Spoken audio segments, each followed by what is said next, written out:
What is up, everybody, and welcome back to another episode of Shakas Swings. I'm your host, Hunter Hughes, and happy Monday to you all. We record this on Monday, September 26th, and today is a President's Cup episode. The President's Cup just ended yesterday. That's why I'm wearing this red, beautiful Sugar Caddy shirt. Thank you so much to my friends over at Sugar Caddy for donating the shirt to the show.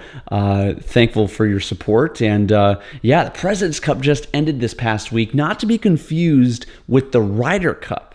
The President's Cup features all international countries not located in Europe. So it's Team USA, and they named the other team the international team because usually it includes people from Asia, sometimes from Africa, and then primarily from Australia as well. So that's kind of where some of the countries have included in past President's Cup. But it was a phenomenal event held at Quail Hollow Country Club. Beautiful venue. You've probably noticed a few of those holes in some of the highlights.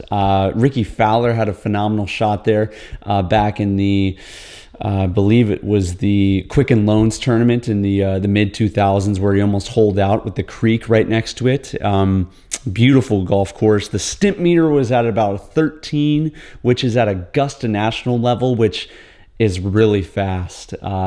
Really, really fun to watch them go out there and get after it. But the highlights were incredible. If you haven't had a chance to watch any of the highlights, I highly encourage you to head on over to YouTube and just recap what happened in the tournament, because it was a lot of fun.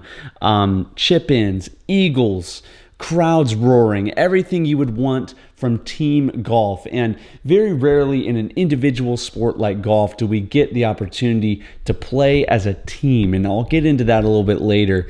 But anytime that you have guys depending on each other to make putts, encouraging each other, helping them with reads, cheering each other on, it's a completely different dynamic than individual style of golf that normally you see on the PGA Tour, where you're rooting for another guy to mess up. It's really, really fun. The fans are able to jump in, and since this resurgence of golf, which is why we're even doing this show, Shakas and Swings, in the first place, golfers and people primarily in the United States are really taking up the game of golf, and team play events like this are so much fun for us as fans. Some of the standouts this week of the President's Cup was, of course, Jordan Spieth and Justin Thomas. And I don't know if you guys felt this way, but they're kind of the golf buddies that you wish that you could be. I mean, they've been friends since they were little kids.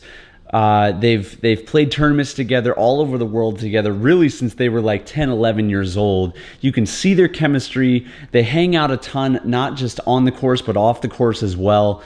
And watching them compete and play well together, it just makes you love the game of golf even more. JT almost canned one from 250 yards. I believe it was hole 15 is this really long par 3 over the water, and he about made a hole-in-one from 250 yards out. Spieth was holding him by the shoulders, and as they were watching the big TV, watching the ball get closer to the hole, that they were just asking for it to go in. Spieth chipped in like 4 times, and his putter was absolutely on fire, which, if you ask me, when Jordan Spieth's putt is on fire, it's borderline must-watch television. It's right up there with Tiger contending for a major, Aaron Judge going for the home run record. It's up there, because when Spieth's putter is on fire, he doesn't miss. It's that simple. He does not miss. It's pure magic. The two were cheering each other on, yelling at the other to go get the ball after they made the putt. Even one time, Spieth made this 15-foot par putt on to kind of seal the match. I believe it was on Friday, and Justin Thomas made a gesture to him as if he had a lot of substance within him, if you will. You got to go look up that highlight. It's worth a look. But really fun watching them kind of encourage each other. And and ultimately helped the USA secure a win. But Tom Kim surfaced as one of the new prolific players for the Internationals. Sort of the lone highlight for the Internationals is the Americans kind of ran away with it. But if you didn't get a chance to watch the President's Cup, the final singles match ended as follows. So Siwoo Kim was 1-up over Justin Thomas. Jordan Spieth wins 4-3 over Cam Davis. Sam Burns tied Hideki Matsuyama. Patrick Cantlay wins 3-2 over Adam Scott. Sebastian Munoz wins 2-1 over Scotty Scheffler. Tony Finau wins 3-1 over Taylor Bendrith, which Tony Finau was doing his thing all week. Xander Schauffele wins 1-up over Corey Connors, and that one ultimately secured the win for the United States. Sungjae Im wins 1-up over Cameron Young. KH Lee wins 3-1 over Billy Horschel. Max Homa defeats the surging Tom Kim 1-up in his match. Colin Morikawa wins 3-2 over Mito Pereira. And Christian Bezuidenhout wins his match 2-1 over Kevin Kisner. The United States ultimately defeats the International 17.5 to 12.5 points, and that was the result of the President's Cup. Outside of that, though, I wanted to kind of get to this because it wasn't all about the golf.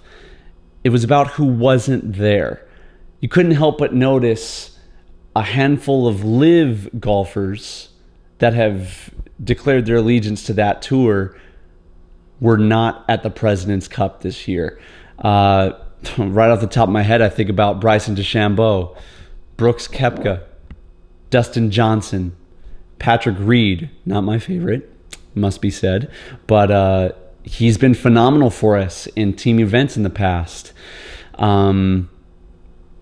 On the international side, arguably the hottest player in the world outside of Scotty Scheffler is Cameron Smith out of Australia. Another one, Mark Leishman out of Australia, a great international player for those guys. Louis Oosthuizen, another one from South Africa who's always up there. Charles Schwartzel's another great international player for that team. So even though this was a lot of fun, a lot of new faces are kind of getting an opportunity to show what they can do on the golf course, you couldn't help but wonder if this wasn't the best team that either side was able to produce. And the reason for all of those guys not being there is because they have signed with the LIV Golf Tour, and so eliminate their ability to play in team events like the President's Cup and the Ryder Cup. So it just shows that more of this LIV drama continues and is now bleeding over into special match play, team events like this, and it's really kind of sad. And so the players spoke out about it too. Max Homa, who is one of those kind of new face guys, to get an opportunity, drained a decisive putt on Friday to win a match and cited the feeling like nothing he'd ever experienced before. He said, "I was nervous as I could have ever been over that putt, but it was fun. I was telling my wife, money cannot buy that feeling." Now, I think he was probably just being honest with that comment, but you can't help but wonder, a slight little nudge right there. In the world of golf, everything is passive aggressive anyway. However, you can't help but wonder if there's a little bit of a jab right there towards those guys that have essentially chosen money over team events like this. I completely agree with him. In the times where I've played team events, having guys count on you, you're in this together, your deciding point for your team adds up to a team total at the end.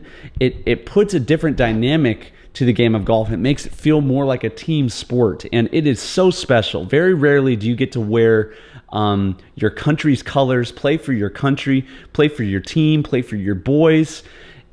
It's special. I completely agree with him, and it puts things into perspective where, yes, those LIV guys are making a lot of money over there on that tour, but is it worth it? Not just with the ethics of it all. Where's the money coming from? Is not playing on the PGA Tour something that we're going to see in the foreseeable future? But it eliminates the possibility of playing in events like this, the President's Cup, the Ryder Cup, playing for your country. It's sad to see. It's sad to see. But with that, that's a President's Cup recap here on Shakas and Swings. We're going to have another great guest for you guys this coming week. And stoked as always that you guys are on the journey with us, and we will see you next time. Aloha.